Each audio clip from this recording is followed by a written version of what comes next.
Sidang Ferdy Sambo ditunda sepekan untuk evaluasi. Lalu pertanyaannya adalah apa strategi baru bagi jaksa untuk membuktikan pembunuhan berencana Sambo? Kita akan bahas bersama dengan pakar hukum pidana Asep Iwan dan kuasa hukum keluarga Brigadir Yosua Yonatan Baskoro. Selamat petang Bapak-bapak. Selamat petang, Mbak. Saya ke Mas Yonatan dulu. Mas Yonatan, setelah kemarin sidang dievaluasi 1 pekan, apa yang kira-kira kuasa hukum harapkan, utamanya nanti dari keterangan Eliezer? Iya, saya masih konsisten. Hasil evaluasi kejaksaan itu kemarin saya sampaikan lebih fokus mengevaluasi saksi-saksi yang kelihatannya berbelit-belit, begitu ya. Jadi kemarin hakim sudah menegur, jadi tidak heran lagi kalau misalkan pada kesaksian-kesaksian saksi yang berikutnya, jika masih menyampaikan kesaksian-kesaksian yang berbelit atau bohong begitu, saya rasa hakim bisa mengeluarkan penetapan lalu kemudian tahan itu. Begitu, Mbak. Terkait Richard Eliezer ya tentu kami konsisten dengan apa yang kami sampaikan sejak awal. Richard ini kan sudah mengajukan diri sebagai GC. Nah, tentu tidak bisa bermain-main lagi sehingga dia harus bercerita memang apa sebetulnya yang dia ketahui sesuai fakta dan tidak ada lagi yang dipleset-plesetkan begitu, Mbak. Pada saat di persidangan kemarin kan ada saksi Susi, ada saksi Kuat yang mengaku tidak tahu dengan pelecehan seksual atau apa yang terjadi yang dialami oleh Putri pada saat di Magelang. Nah, apa pesan yang keluarga Yosua ingin harapkan dari jaksa sehingga bisa membuktikan pembunuhan berencana ini? Ya, kalau dari kami tentu harapannya adalah fokus saja kepada pokok perkaranya, yakni pembunuhan berencananya. Bagaimana membuktikannya menurut saya juga tidak terlalu sulit, karena memang ini jelas direncanakan nanti akan dicek bahwasannya memiliki waktu tenang untuk berpikir sejenak sebetulnya itu sudah masuk kategori pembunuhan berencana begitu.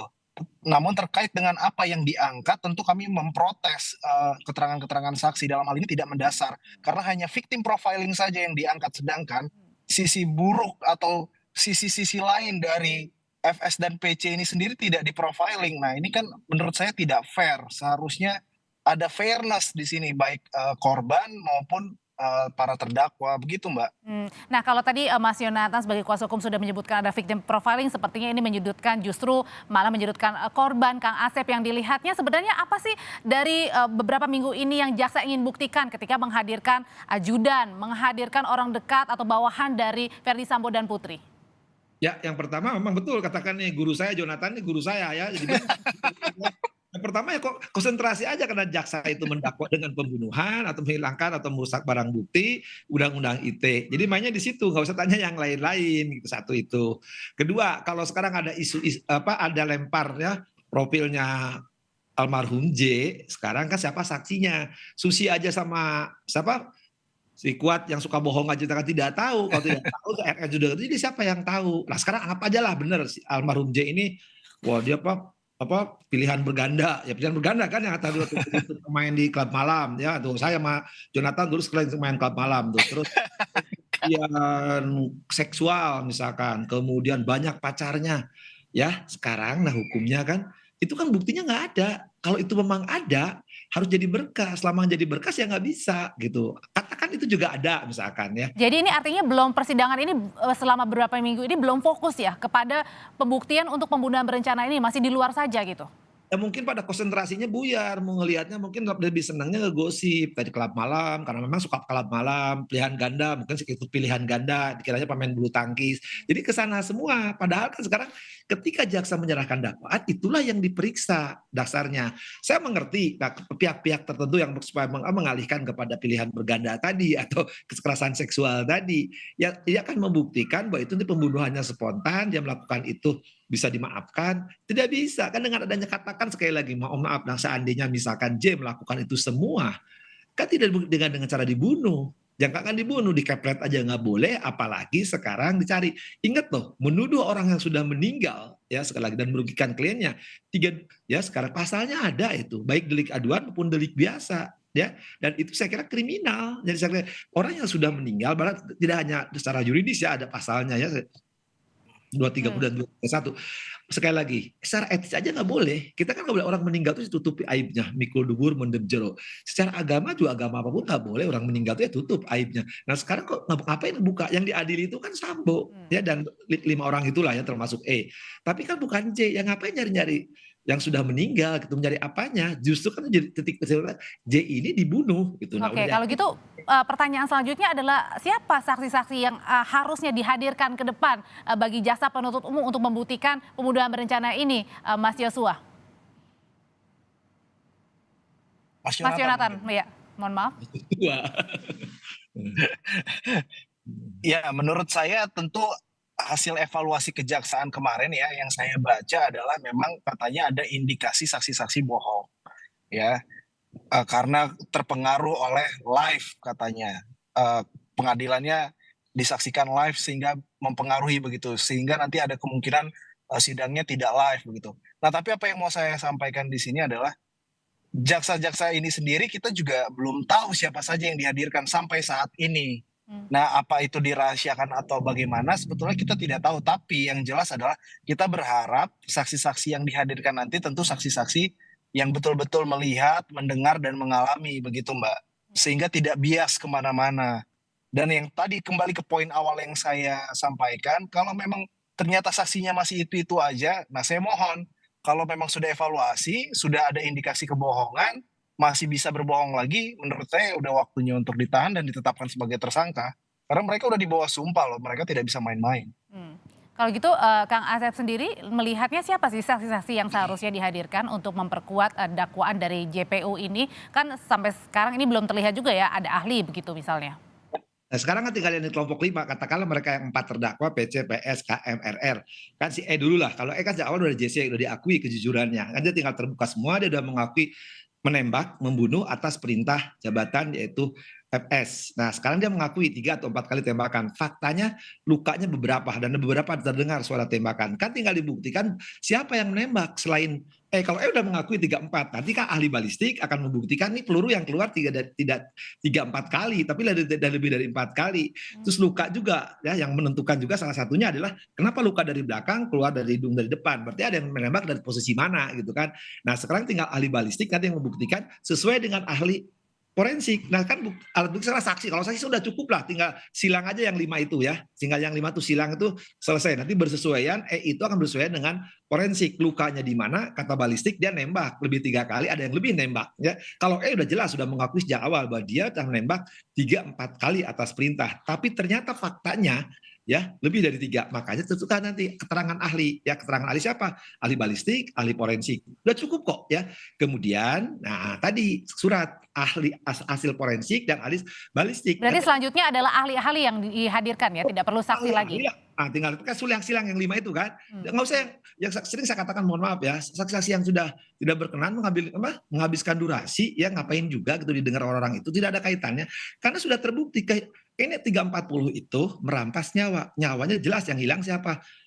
Almarhum Joshua, diakui keluarganya kelompok 12 jam itu ya, kliennya Pak Jonathan itu kan sudah kehilangan orang itu. Ada pembicaraan Reza maupun keluarganya pacarnya itu ya almarhum. Nah, sekarang tinggal siapa yang menghilangkan nyawa? Udah mengakui. Nah, cuman ketika mengakui, nah kaitannya dengan FS, PC, RM, KM. Nah, kita berharap si RR juga kan mendukung pernyataan kalau itu jangan udah selesai. Maka saya bilang udah selesai, tinggal ahli balistik, ahli forensik, surat ya dihadirkan, kemudian itu aja cukup saya kira. Berarti artinya adalah ahli-ahli yang dihadirkan ya ke depannya, bukan saksi-saksi lagi gitu ya, Kang Asep ya? Saksi cukup mereka aja 4-5 itu disilang aja. Nanti kan jadi terdakwa, mereka jadi saksi, si FS jadi terdakwa, dia jadi saksi. Tinggal itu, nanti hakim tinggal menilai kan bersesuaian yang mana. Nah, saya berharap nanti kesesuaian dari sama RR ya, bersesuaian juga dengan ahli ya, itulah saya satu sama lain ya, sesuai dasar 85 ayat 6 itu hakim menilai bahwa telah terjadi pembunuhan berencana gitu. Berikutnya adalah kalau misalnya ini kan kemarin masih digabungkan beberapa sidangnya, ini tetap saja ya untuk ya, lebih kalau baik. sih ini aturannya undang-undang LPSK pasal 10 dan 10 jelas tidak boleh kalau itu sidang digabung, karena kan biar maksimal mengeksplor bahwa karena JC sebagai JC itu diatur di undang-undang, karena kita juga telah meratifikasi beberapa konvensi internasional menjadi undang-undang ya. Itu 2 konvensi internasional diratifikasi dan kita punya LPSK jadi 3 undang. Kalau yang lain digabung terserahlah, tapi kalau untuk digabung dengan lain situasi psikologisnya itu undang-undangnya ada gitu, walaupun di undang LPSK terdapat.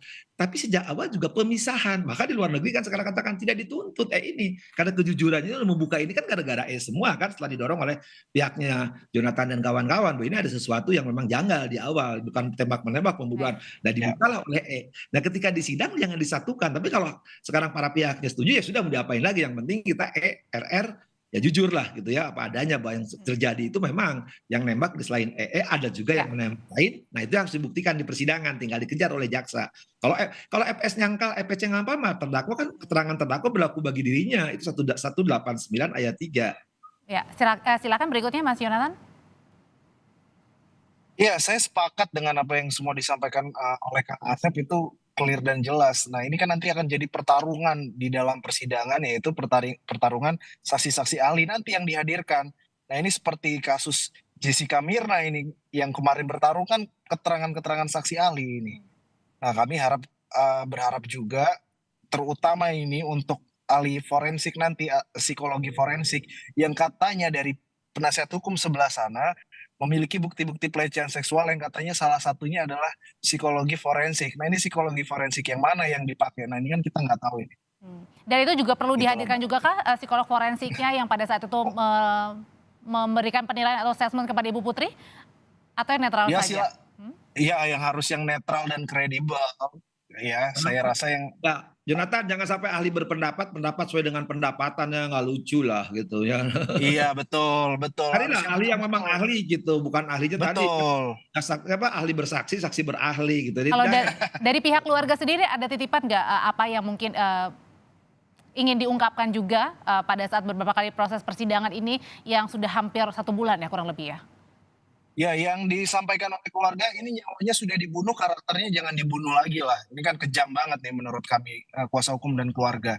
Nah, termasuk juga tadi yang saya bilang, sempat saya sampaikan di awal tadi, adalah fairness. Jadi kalau memang mau gali profiling si korban, ya profiling juga terdakwanya dong. Dengan menghadirkan yang tadi Kang Asep sampaikan, ahli yang betul-betul ahli, begitu. Kalau Kang Asep untuk kemudian ini kan 1 minggu sudah ditunda, ada evaluasi seharusnya ada perbaikan ya ke depannya. Nah berikutnya lagi kalau ada evaluasi lagi seharusnya diiyakan saja atau tidak perlu? Karena kan ini sudah makan 1 minggu nih evaluasinya. Yang pertama istilah evaluasi di hukum acara nggak ada, itu kan mengada-ada aja jaksa mengumumkan evaluasi, yang nggak ada lah. Yang sekarang nggak ada penilaian terhadap alat-alat bukti yang dihadirkan di persidangan ini, pembuktian itu udah akui lah. Sebenarnya kan kita jujur aja karena ini karena supaya media menyiarkan KTT 20 gitu kan. Nah itu aja sebenarnya. Nah sekarang kan tinggal kembali ke hukum acara. Tadi misalkan katakan ya, 1, saksi itu dipilah dan dipilih. Artinya yang tidak penting nggak usah lah. Karena kita tinggal membuktikan 340 yang menurut pendapat saya sudah terbukti 340 tuh ya.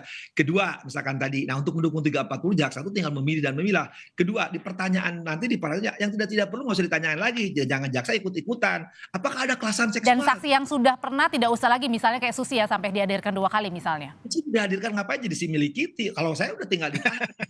Itu tinggal ditahan jadi terdakwa, bukan tersangka lagi malah terdakwa ya. Karena itu 1 Jumat mengatur langsung diperiksa ya. Maka saya bilang si kemudian si siapa satu lagi itu si satu lagi ada yang pembantu juga kan. Nah, lupa nama. Udah bukan Romer mah udah mulai Kodir. Nah, Susi, Kodir, ada 3 orang ya, satu lagi Susi, Kodir, itu nggak usah lah dihadirkan. Kalau Romer udah mulai taat gitu, patuh gitu kan, udah mulai ke jalan Sirotol Mustaqim, jalan yang lurus dia ya. Tapi kalau yang itu ngapain dihadirkan gitu, hanya mendengar habis durasi. Jadi sekarang lagi bagaimana jaksa ya sesuai fungsinya dia membuktikan dakwaannya. Nah sekarang kalau soal ahli mah nggak ada ngalah, hakim tidak terikat oleh keterangan ahli. Cuman kan kalau ahli yang memeriksa tadi balistik dan forensik, ya betul-betul memeriksa almarhum jenazah itu terikat hakim karena jelas itu memeriksa. Tapi kalau ahli nanti ahli-ahli apa lainnya membuktikan kelainan dan kelainan lain, jangan-jangan ahlinya juga punya kelainan. Baik, oke, saya terakhir akan ke kuasa hukum dari Brigadir Yosua, Mas Yonatan. Adakah kemungkinan nanti keluarga juga siap kalau lagi akan dihadirkan dalam persidangan? Ya, pada dasarnya keluarga akan selalu siap dan taat serta patuh terhadap panggilan hukum demi kepentingan keadilan di Republik ini. Artinya keluarga ini sangat menghormati hukum kita, ya hukum Republik kita, sehingga apapun itu nanti misalkan ada panggilan dibutuhkan lagi, ya kita pasti akan hadir. Terima kasih kuasa hukum Yosua Yonatan Baskoro dan pakar hukum pidana Asep Iwan Iriawan sudah berbagi informasi di Kompas Petang jelang sidang nanti pekan depan akan dilanjutkan kembali untuk pembunuhan berencana Verdi Sambo dan kawan-kawan.